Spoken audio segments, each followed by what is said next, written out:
nnyo kwekumira ku UG Update TV okola kyamaanyi nnyo okubeera ku mayingo gano mwabali emitala w'amangi mbalamusizzaako nnyo mwebale kwekumira ku mayingo gano aga UG Update TV. Gwe nawe ayagala otweyungako kira wansi waliwo ekigambo subscribe kikoneko ojja kuba osobola otweyungako ddala bulungi nnyo mukwano gwange.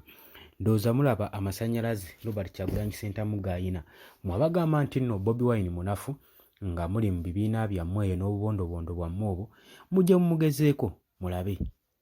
mumugezeeko mulabe omusajja akaloba olaba okwagala kwasiga mbaana.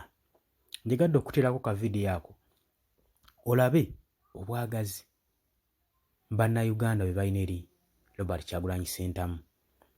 Tebaagala nga ye omuntu wabula ekimulimu message gy'asitudde eri bannayuganda gye basinga okwaniriza, si bakulu si bato si bavubuka si bakadde, bonna olaba ng'alina engeri gy'aba attractingamu alinga aliko maginenti.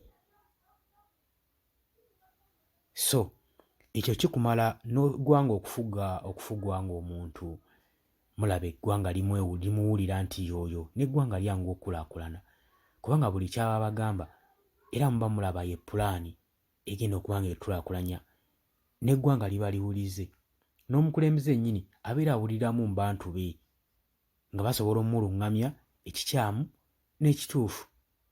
Yeyo omukulembeze aba omutuufu ng'ali flexible mu bantu nga n'abantu bennyini tebamutya mugamba. Oba mukitegeera baganda bange, nze byange byebyo. Naye weebale kwekumira ku mayingo ga UG Update TV. Nagambye dda gwagala otweyungako kira wansi olw'ekigambo subscribe kikonemu ojja kuba osobola otweyungirako ddala bulungi nnyo obeere ng'oli follower. Mbaagala nnyo, mweraba.